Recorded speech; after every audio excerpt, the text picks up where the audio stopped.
Blog Talk Radio.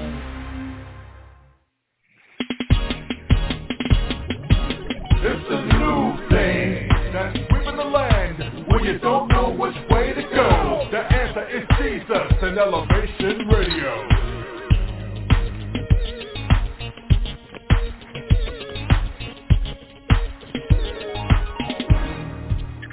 God bless you. This is Elevation Radio 1, and I'm your host, Pastor Steve, the Music Man Turner, and we thank you for taking this journey with us. This is the program that outlines positive people doing positive work while serving a positive God whose name is Jesus. And if you don't like that, you get the wrong station. Listen, our topic today is mistaken identity. Mistaken identity. Do they know who you are? And so Mark chapter 8, verse 27 and 30 finds Christ on a field trip with his disciples. He then asked them a question, whom do men say that I am? He then asked them, but whom do you say that I am? It seems that the people who have been around you the most still don't know who you are. My goodness. Another question is, do you really know who you are? Oh, my goodness. How do you act in stress? How do you act in tragedy? How do you act in sex and fights and betrayals? Today, we will learn from an expert in Christian counseling, Professor Richard Forbes, CEO of R&D Christian Counseling. And Professor Forbes, how are you, sir? How are you doing today? Glad to have you. And where are you calling in from? I'm calling in from District Heights, Maryland, where I have had my practice going on 3 years now. Mm-hmm. Oh, okay, that's good. Before we get deeper involved with this subject matter and with you, I must salute the Queen, who is my wife, First Lady Leora. Will read the scripture, Mark chapter 8, verse 27 to 30. And go ahead and read her. And Jesus went out and his disciples into the town of Caesarea Philippi. And by the way, he asked his disciples, saying unto them, whom do men say I am? And they answered, and John the Baptist, but some Elijah, another one of the prophets. Okay. So, kind of makes you wonder if the people who are hanging around you the most, taking your time, your money, your talent, oh my goodness, and they still don't know who you are. My goodness. Let's get into some serious stuff here. Let's go to Professor Forbes. And I want to ask you, is the difference between clinical counseling and actual Christian counseling? Well, first of all, Christian counseling deals with biblical facts, whereas secular counseling does from a certain theory. We both deal with theories, but like I say, the one thing that separates us is the Bible. We go exactly and we use everything from the Bible, the biblical teaching. Mm-hmm. And so, tell me more about R&D Christian Counseling is a counseling that deals, just like I gave you the difference, we use the Bible on every subject, from anger management, youth counseling, depression. We use scriptures, and we teach those scriptures to deal with any situation in life. See, God has the answer for everything in that one book, but you have to search it. And if you don't know what you're looking for, you can get lost or misinterpreted. So we use that as our map, our guideline, and our strength.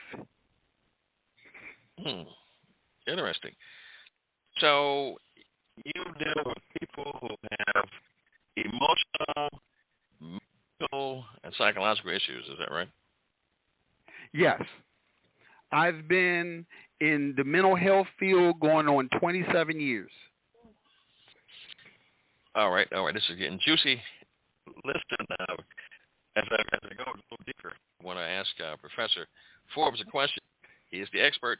Call in at 114-205-5353. Can you tell us some of the symptoms of bipolarism? Well, first of all, bipolarism, they say some people say it's spiritual, but it's really not. The secular world says it's spiritual. We say it's not. It's a form of, if you read in the Bible, it's a spirit.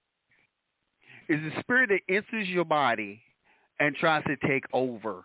It gives you a sense of you would say, not knowing who you really are. And that's one of the topics that we even talking about today, not knowing who you are. Bipolarism is not a sickness. It's more spiritual than anything. And a lot of people are not going to accept that. But it really is. It really is. And that's how you have to, deal with that. You really have to get to the root of the matter. What happened to traumatize that person, even in birth? It could come from the mother. You understand? It comes from a lot of things, but you have to deal with the spirit and the core of the matter. A lot of people say they want to use drugs for this. No. You have to find out what is the core. What happened to traumatize that person to make them like that? What if the mother was a drug addict? The drugs what caused it. And you have to treat that as such. See, there's a root to everything that happens to a person. But through that, like you say, the example of drugs, that drug is a spirit. That drug is a spirit to make you feel a certain type of way. See, man made it so it could open up a door for that spirit to get into that person. Oh, but now, hold on a second. You say that when they get high, they're actually entering a spirit world. Yes. Heavy. So, what are the symptoms of bipolarism? The main symptom of bipolarism, if you can hear me, because I know I'm fading in and out on people because I can hardly hear. But one of the main symptoms is, like I said before, is not knowing who you are, not being able to cope with certain things. What about that's one of the main things that we're dealing with in bipolarism. People think, like I was saying before, man has come up with all these different ideas, all these different definitions, but you're not getting to the core of the matter. Bipolarism, the main thing is not knowing how to cope with life itself. Okay. Well, let me ask you this question. I'm sure we have some very astute clinical people out there. Don't they also say bipolarism is, when they describe it, it's like the manic. One minute you're hyper, you can go 3 days without sleep, doing things, and then you energize, then you crash, then you're depressed and upset, and that kind of thing. Is that the same thing, or? That is what the clinical world says. Clinical diagnosis, yes, will probably say that, but when you're dealing in I'll put it to you like this. First of all, God did not make depression. See, once again, we're going back to the spirit world. He did not make depression. He did not make fear. He did not make these things. Man made these things.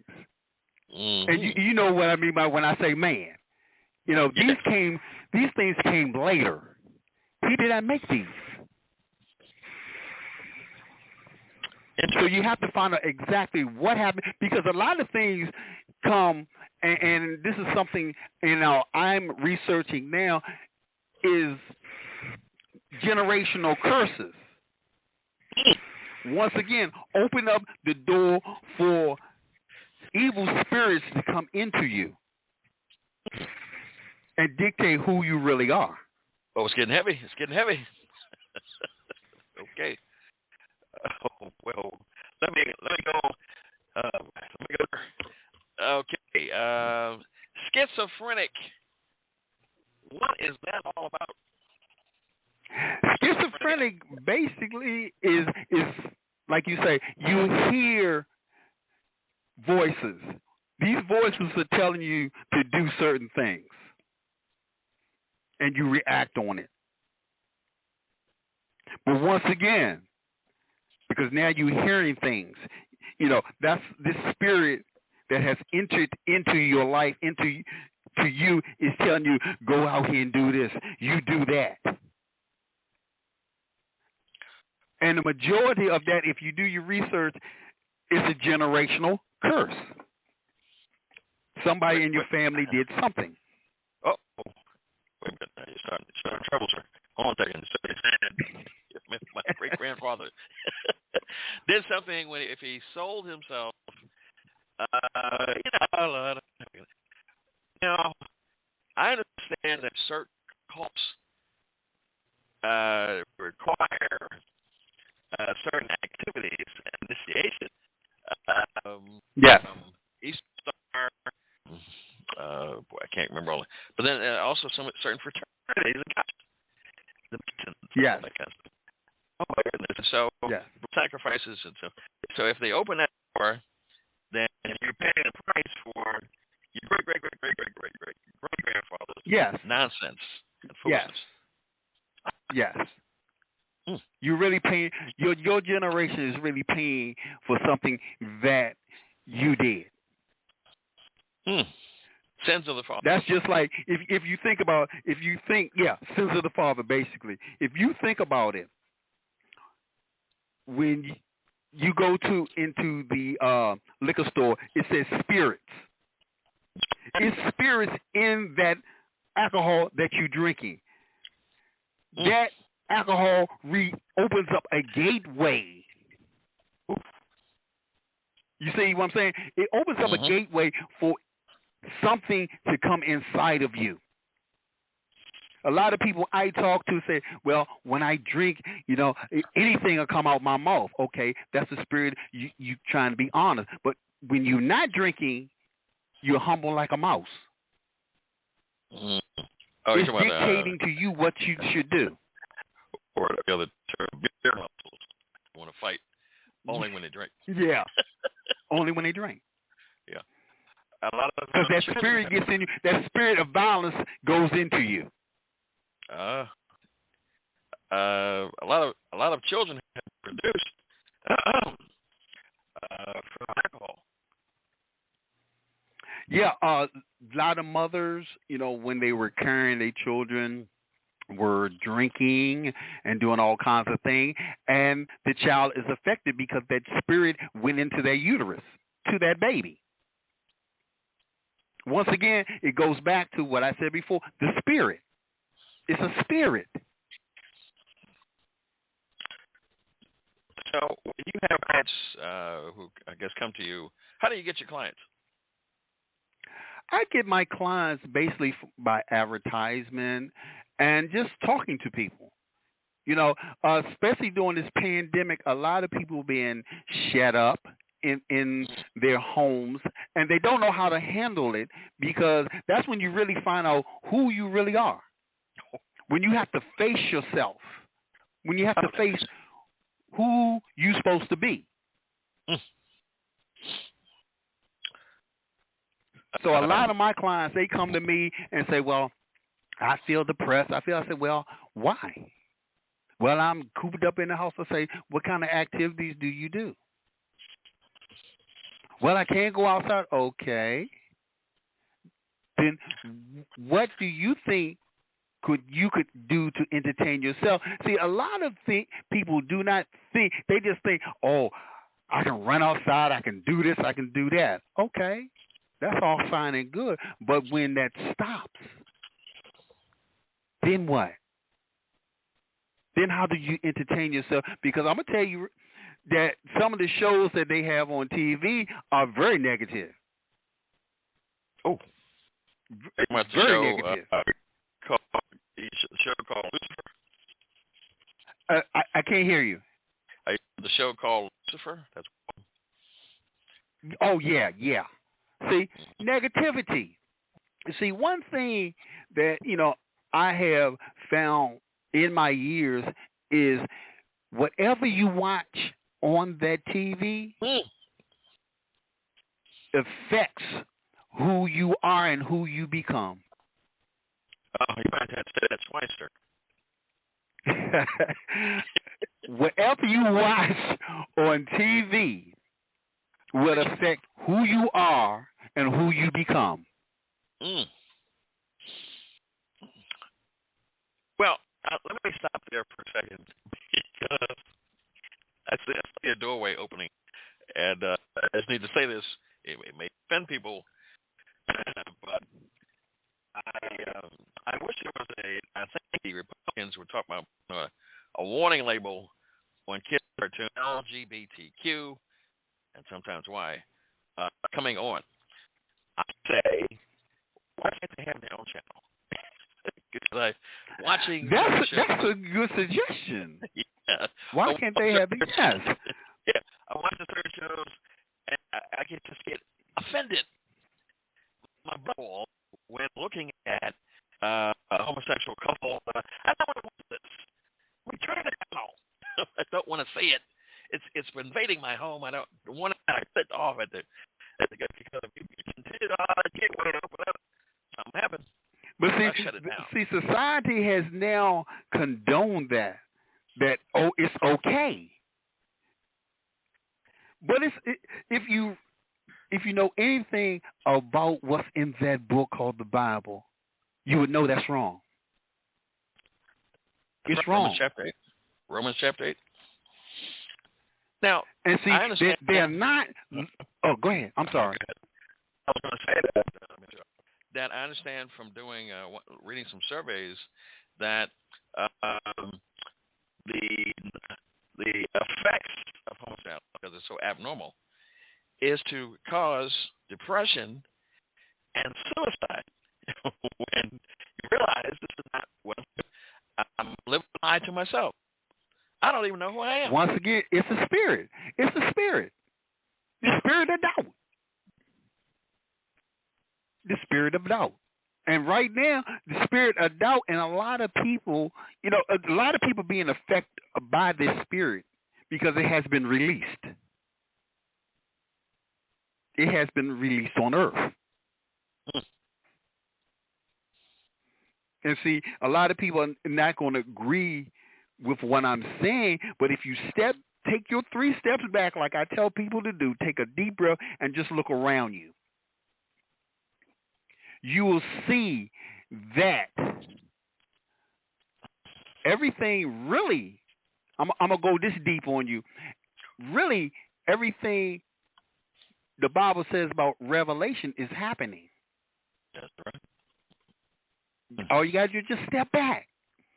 If you don't believe, and I tell my clients, if you don't believe nothing you read in that book, make sure you understand Revelation. Because Revelation is telling you exactly what you going through right now? I tell you, before I got deeper in word, the mention of Revelation would put a cold chill down my spine. Yes, and that's the way it's supposed to do because it is so true. It hits the nail right on the head about everything that's happening. All right, Dr. Forbes, I gotta go to the deepest part right now. Yes, sir. Oh, okay, here we go. All right. In the news, we have a leaking of a paper draft from the Supreme Court. We talked about reversing Roe versus Wade, which is overturning the right of women to have abortions. And so I noticed that it was just leaked like within a day, and then already there's small women who has to unite together to come together to rally, and they've taken it to the point where they've stalked out and rallied at the homes of the Supreme Court judges to intimidate them. And this bullying is wrong. So I saw something down the street from where we reside, designed to destroy all African Americans' children, because it was a racist move from the head of that Planned Parenthood back in the 1800s to destroy black children, to keep them from multiplying. And so that some European men came from Utah and Arkansas, all the way from across country, came down to Planned Parenthood building 5 minutes from home, and but they had trucks that actually showed pictures, graphic pictures of what happens at abortion or during abortion. The metal hooks ripping the child. It's alive, ripping the embryo from piece to piece, suctioning and vacuuming it out, on the term. And it is. Yes, it is. A reporter who talked about she had an option. Now she's ready to speak up. I said, please never write to me and tell me nonsense like this. Just because you were selfish, you ruined, destroyed the gift that God gave you, even though you did it in fornication, even though you laid down with alcohol. God decided to kill you, but to bless you with a gift, a child. I'm very emotional about it because my mother had me out of luck in the 60s, and she could have easily kept me, but she decided to hold on to me, and that's why I respect her to gone on heaven now, but I respect a real mother, and happy Mother's Day to all real mothers who don't kill their kids. That's what I'm talking about. So, but I understand that it's meant for the woman who had abortion. Is that true? The way I feel about it, I understand your passion, because that what you just said, I agree with 1,000%, because I was one of those children that did not have to make it. I was one of those children that my mother drank. I was one of those children that my father said, put him up for adoption. He's not mine. So I know that pain firsthand. And I think that when you talk about abortion, it is murder. Absolutely. It is murder. No matter what, what's it called? Trimester or whatever it is. I can't think of the right terminology right now for it. But whatever it is, God blessed you with that. Okay? That's right. Why are you going to take it away? And I've heard that a lot of people go and get these abortions and they can't have children after that. So Mhm. Generational curse. See what I'm saying? Yeah. You go and you destroy something God gave you. And I tell people it's no mistake. It's no mistake because I'm gonna tell you, you got as I told I kid with this young man I talked to on time about this because he's getting ready to have his first child and say, oh my goodness, this was a mistake. And I said, no, it wasn't. It was not a mistake because out of 50 million of those little sperms and one egg, that one got in there. That was the one God wanted born. 20 million. So God blessed you. 20 million. I always call it billion myself. Yeah. we were ex-police officers, so we were billions. Yeah. But like I say, it's a blessing. It's a blessing to be fruitful, and multiply. That's God. See, how do you multiply if you kill off and sterilize the female of your species? How do you do that? Watch yourself, sir. Watch yourself now. Yeah, I know. I know. See, because he's gonna make me this. That's why we can't get together.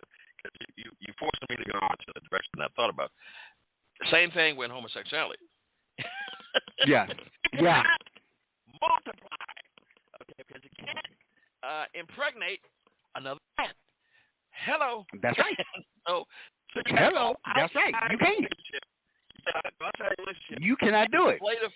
And lie to someone of the opposite sex and get them involved, and then go to have get pregnant by that person, and then bring them back to crazy mixed up. God is not happy with that kid. We can get in trouble now, but it is what it is. Hold on a second, I got to ask a question. No, wait, the Queen, are you there?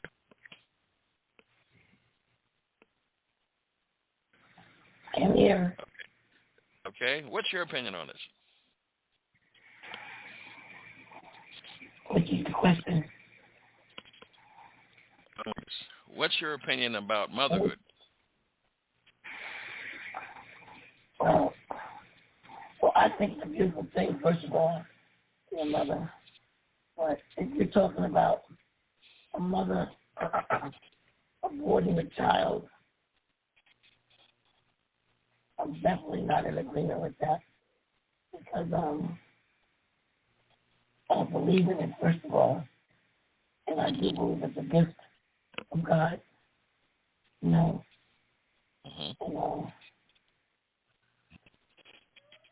I know that when God does something as beautiful as that,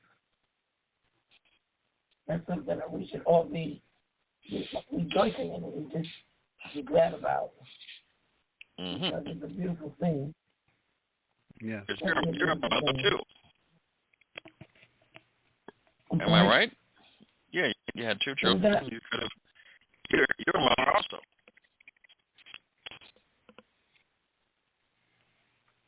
Am I right? I didn't understand. I'm sorry. I said you are a mother as well. Absolutely. You have 2 children. Yes, I do really. And 3 actually. Want to do it. Okay.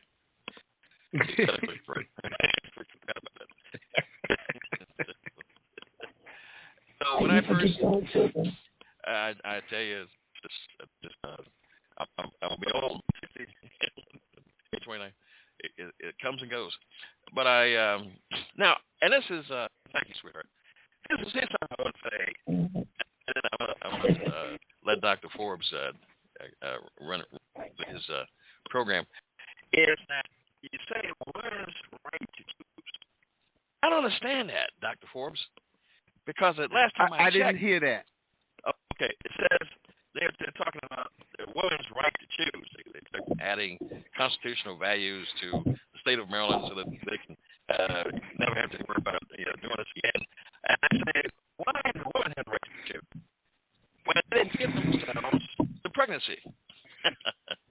It says the Father is the giver of life because he is the image of the Heavenly Father who spoke life and decided it wasn't for man to be alone. Good God Almighty. And so No, he said, he did. and you will be fruitful and multiply. But he said also because of your disobedience and sorrow and your desires to be your husband. That's the first problem. You have a baby in wedlock. Should be your husband, and he shall rule over thee, because you cannot be trusted to be by you. The lies too easily. Yes, and you're telling somebody lie now when you say that you have a right to choose. You didn't impregnate yourself. Hello. You say you're bad. You say you can do all these things. You say you don't need a man, because I'm living proof. What's up? 1-4-205-5353, and her and can call herself and the Dr. Forbes here and tell us how it is, how you think it is. We'll correct if you're wrong. How about that? Well, it's Radio 1. We can't play games. Go ahead, Dr. Forbes. Tell me how it is. Amen. You know, even though you was breaking up a lot, you know, when you speaking, I think that society has really downplayed the role of the man by boosting, and I know I'm going to get in trouble for that, by boosting I can see where you're going. the woman to be the breadwinner. Adam was made first, and then came Eve. That's Eve, okay? Man was made in God's image to work.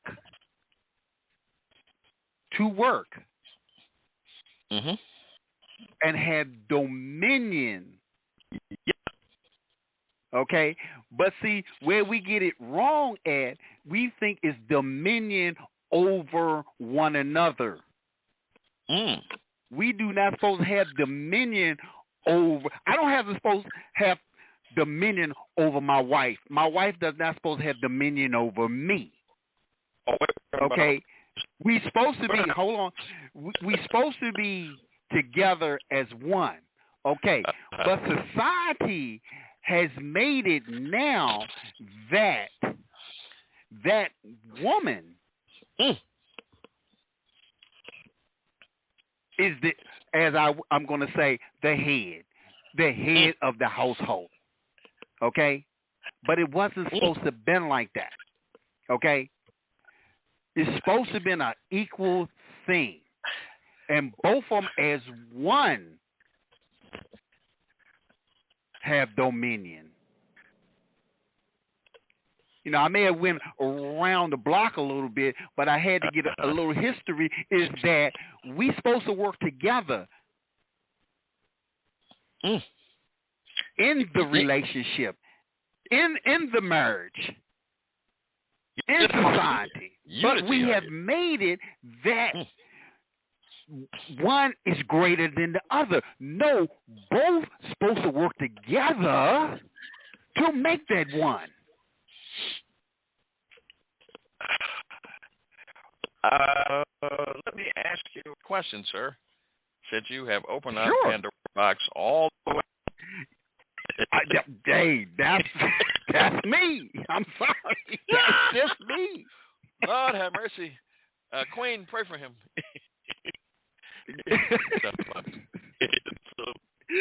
So, if a man, good God Almighty, is supposed to have a spine, if he's supposed to be the king, if he's supposed to be a man after God's own heart and image, if you hear all the time, everywhere you go, how's your wife? And I say, well, she's fine. Tell the boss that I said hello. We know that she's the boss. So, well, see, it goes back to what I said before. Society has downplayed the man, so he thinks that he's second class. You. That's right. You see, we being downplayed. First of all, it goes back to what I was saying before about the generational curses. Other generations that have come before us did not teach the young men how to be men, how to be godly men. We let the street society dictate to us who we should be, instead of finding out who God says you are, who God made you. If God made you in His image, and we all know God's a man. Okay, I'm just saying it like that. And I say that because Adam was first, and he said we're gonna make Adam in our image. Yes. Okay, and I know I'm gonna get in trouble for saying that. I got you back, but sir. Go ahead. He said in our image. That's what he said. But society over the years have downplayed our role, that some of us young men out here do not even know who we are. We don't know our roles even in the family anymore. I'm sorry, what is that? Family? We don't know. The majority of young men out here do not even know what their role is. Not even in their role in the household. They don't know their role in society. Some of those problems. And I blame some of us. Yeah, I was going to say, man who didn't take care of responsibility. You're not going to be the father like you're supposed to be. And so some women are better. That's why now here's the other part where the woman is left herself with the child. The child, as the older, begins to look to left you, and so you're angry. And then every time this boy does something, he's just like your father. He's a no good. So that's what you're going to be too. Now, I heard that. And don't you think those words really is you planted a seed in that young person there, a negative seed. Instead of we're just like, and I'm gonna use this as a metaphor. We're just like plants. You have to use good fertilizer for that seed to grow right. And see, the main thing that I find a lot of us do not do, we do not look at the positive in people, especially the men. We do not, always downing everything. Negativity. You cannot grow anything in bad fertilizer. You cannot. You see, I'm like this, and my wife. I mean, I love her. She is my biggest cheerleader. And see, that's one of the things that lost in the family. Women also have to be cheerleaders to their man, because the way society has it's like want to step on the male. That's right, especially black men. Everything he do is wrong. Oh, black men have it real bad. At one time, 85% of the jails and penitentiaries was nothing but black. Legalized slavery. And we talk about, we talk about the fruit at one time, especially in L.A., there was a liquor store in every other corner. In the black neighborhood. In the black neighborhood. But you couldn't find that in the white neighborhood. Well, I have to tell it like it is. Like I say, I'm going to be in trouble, but I got to tell it like it is. They call them neighborhood. They call them taverns. They sound different. Yeah. Oh, mercy. I think we need to take a commercial because we've been going at it pretty strong. It's been very heavy. My wife is not talkative. She's listening, and I'm discovering that a lot of people are listening to this program, even though I don't know who they are. They don't call in. And this also goes over social media to different avenues. So let's do a commercial here. If you excuse me a second, sir, I'm going to do this commercial. Yes, sir. We're going to play music, and my music bed is going to be Dr. Bird Cross, the legendary Dr. Bird Cross, DWGN, and the song is called On Top of the Hill. I love it. Oh, yeah. Listen.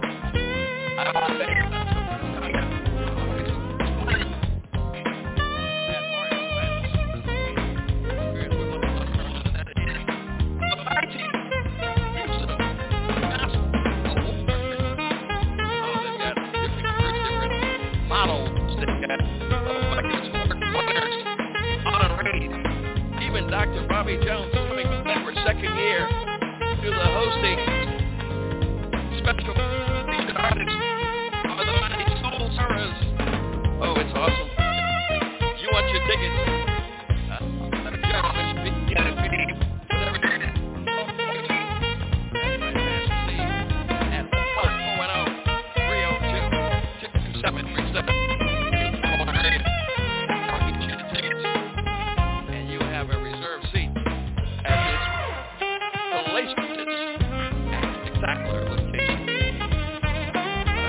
Fantastic. Listen to the Coyote Man Show Network in Woodlawn. At Security Hall. It's happening out every Saturday from 12 noon to 7 p.m. What am I going to say? Show, your own TV show, live broadcasting with secretary, commercials, music videos. Listen, go ahead. And gentlemen, Steve Simpson, this is what we do. Alrighty. And if you want to find us in gospel music,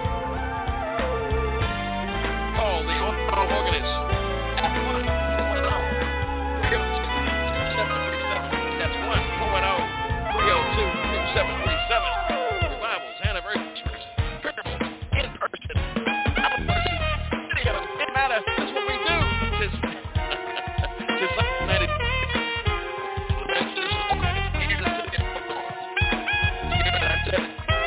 And last but not least, Paris by 87.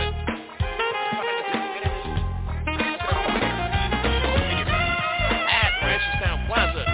Go and talk to Jeff Johnson at the music. Pastor Steve Churchill. You do it.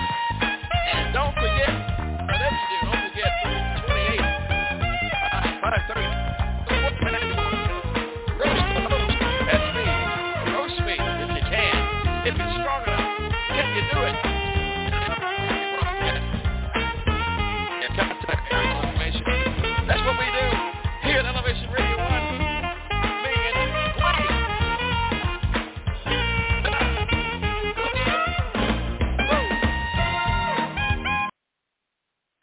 Okay.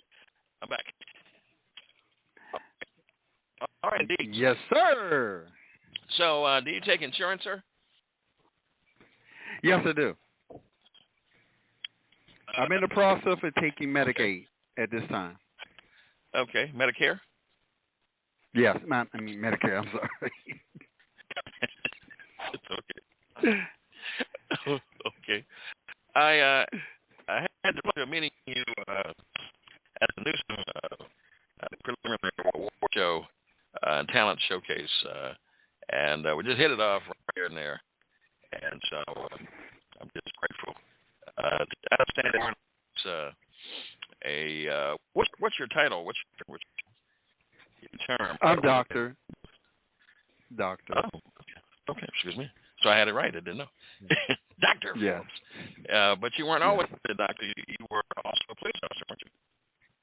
Yes, I was police officer in Washington, D.C. for 7 years. I was in the United States Army for 20. You said the Army?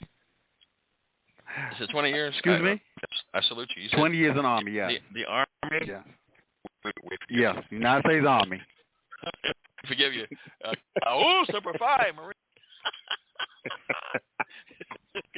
I wanted to ask you about, since you're a doctor and you've studied and you've got all kind of credentials, I want to talk about something that I want to express on the air in case something happens to me. I have a wife of almost 7 years has displayed anger issues towards me. And I was talking to her, I was playing with her, joking with her, and she began to throw things at me in the living room. And I was highly offended while ducking out the optics. And so I'm trying to figure out all I've done, Dr.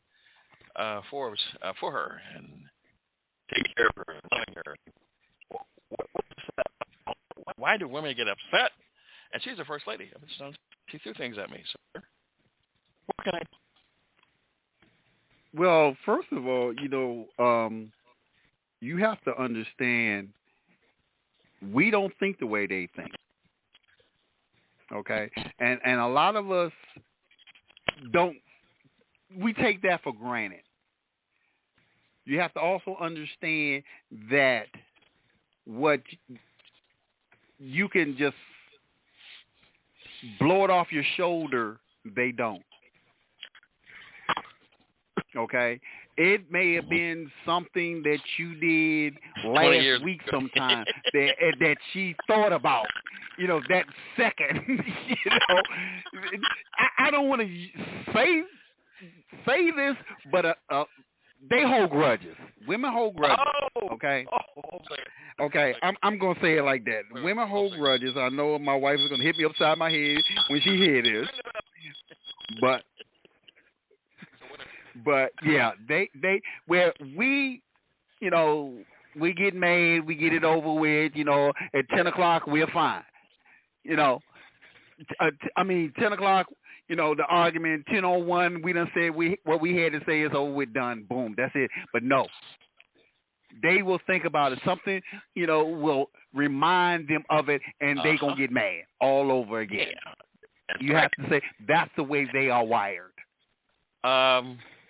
Here's support you, I guess, intro, is that the male lion who's taking the jungle doesn't only hunt for food per day. That is the female lions, the pride, that actually hunt for him. So I see this. I'm gonna tell you ask me how I see it, Dr. Ask me when the best. Just so I can say you can help me. I'm getting we opening some doors here, aren't we? My friend Dr. Forbes here I see it. If you watch Morning Cloverage and you watch the Cutlers Couples Court, you watch Lakes Fraternity, you will see some things there that the women are hunters. They are investigators. And when they say which one, they will attack you. Well, you pull them out. Yes. Drag them on the ground. Yes. I have found that, especially if you deal with the animal aspect of the female, will always be the more aggressor. I found that out. The lioness, tigers, the female, they are very aggressive. Very. Let me go into my pastoral voice on Sunday. Okay. Dr. Forbes, I found out my wife was more aggressive than I had originally contemplated. Because when I came home, when I was working, I came home and I opened the door, and she was stood up, and she said, "Where have you been?" I said, "What?" She said, "Because you get off work at 11, and you only takes you 20 minutes to get here in this here house." And I said, "Are you timing me?" She said, "Oh, yes, I am. And that's I want to know where you've been." I had to give an account. I thought I was back home. I think in every relationship yes, that happens. Like I say, women are wired for that, especially if they love you. I mean, really, really love you. You know, Lord. That's your best friend. They will do that. They will tell you point blank, "Oh, where you been?" And you're not the only one, because my wife does it to me all the time. She knows I get off at 6 o'clock. Let me pop in that house about 10 minutes to 7. Not the pastor. She makes it only takes me 25, 30 minutes to get home. Okay? So you're not the only one in there. I think every man out here that's been married or in a real committed relationship goes through that. If any man kind of rises up a little for you, your palm get a little sweaty because you've been jacked up. I feel like a car jack was a jack. And so we'll call it 1-914-205-53. If you want to admit it, we bold, we transparent here. We admit that. Why's my wife, Dr. Forbes? Why is my wife so quiet? I'm right here. I don't know. Everything.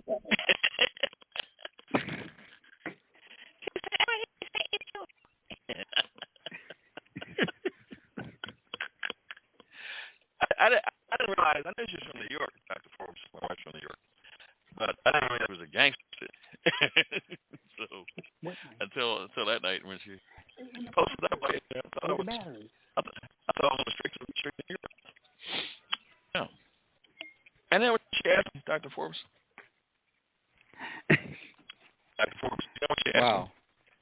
Do you know what she asked me? What did she ask you? And then she said, "Let me ask you a question. Can I ask you a question? When a black woman repeats things twice, you know you get some serious trouble." She said, "Yes." She said, "Yes." "Do you love me? Do you love me?" I'm like, Lord, open-ended question at 2-something in the morning. This is not a good thing. And I said, yes, sweetheart. Oh, mighty queen, I love you. You know what she said to me after that? What's that? It might surprise you. She said, "You better." That's a threat. Ooh. That's a threat. That's an anger issue. How would you counsel a person like that, sir? Listen, that's the only thing you can do with any aggressive person. Listen to them, because it's a message they're trying to convey to you. Oh, so you're being too nice about it. You just have to pick up on it. You're being too nice about it. I am. I got to tell you this, sir. How do men across America, maybe the globe, deal with an angry woman or an angry black woman? If there is no talking, you mean the colder? I'm gonna give it a little trick I used to do.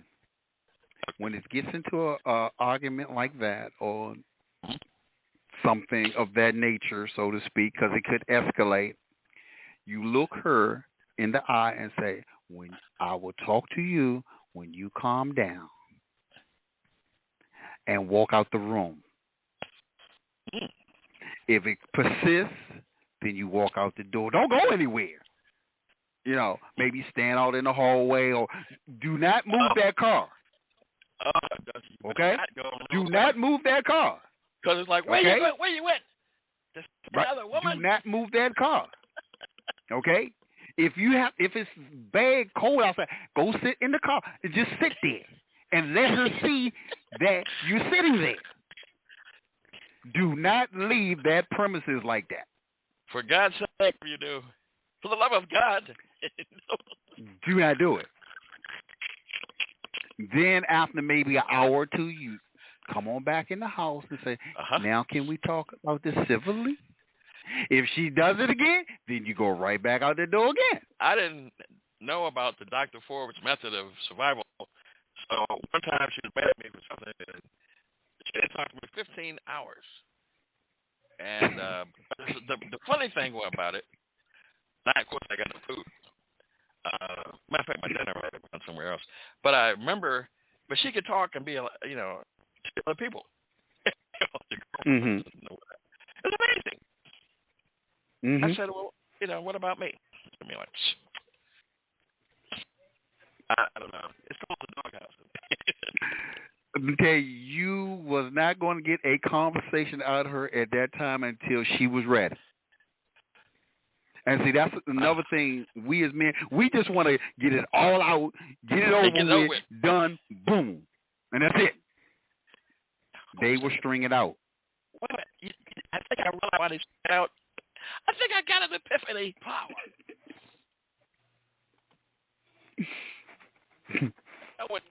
Yeah. I'm not scared. Okay. This conversation is helping a lot of young men. And that's what I try to do. I try to be honest and straightforward with the young men of the day. I also have a mentoring service that I give called Seed for Harvest, where we take the young men and really sit them down and teach them how to be godly men. Got 90 seconds. Give us your number. How can folks become your client? Give us the information real quick. Yeah, my number is 240-801-1196, and this is R&D Christian Counseling. Answer 201. 240. 240-01-1196.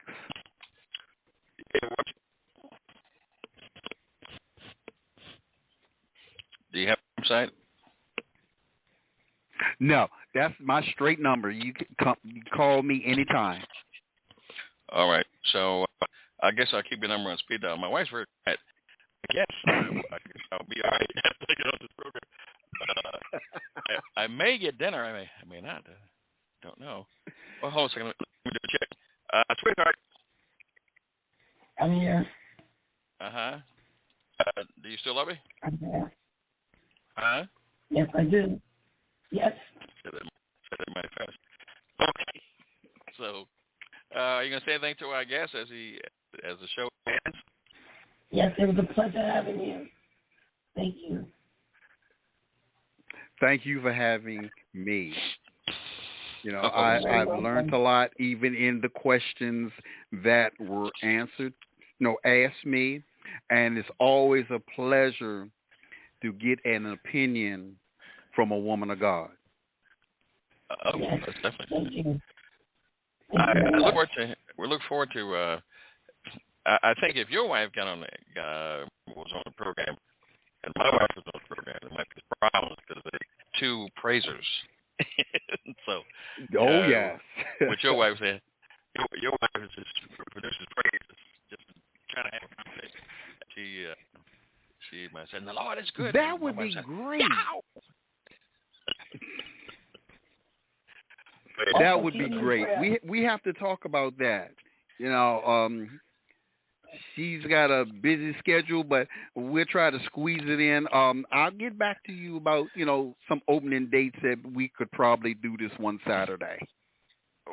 Well, this is you're also invited back for the birthday broadcast, which is the roast to host. Oh yeah, that's right. That's right. I almost forgot about that. Yeah. Well, May 28th, the birthday party. Yeah. Your friend, I'm praying for him. Dr. Bruce. Oh, okay. And I allow him to come on my program. He used to be my co-host when I was on another station, radio. Mhm. And he was my co-host then. And I used to harass him terribly, so he can't wait to get back at me. He and Dr. Larry McKenzie Jr., my publisher, also here to harass me. And Howard G. is supposed to be on this program. He can't wait to take down. All right. And all guests, 4 guests are invited to come and be a part of this broadcast. We've got 46 lines, so I don't think you can fill them up.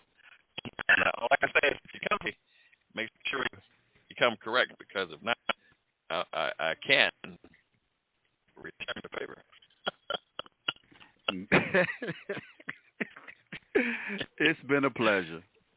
It's Well, been a real pleasure. And say hello to Pastor, your queen. I will. Already. And thank you very much. No problem. It's a wonderful program that my computer screen has just gone without color. So I'm trying to find a song here. I can play it on out here. Let's see here. I found it. All right. God bless you.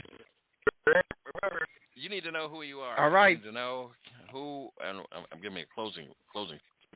You need to know, to the listener, who you are. Don't let anybody tell you who you are.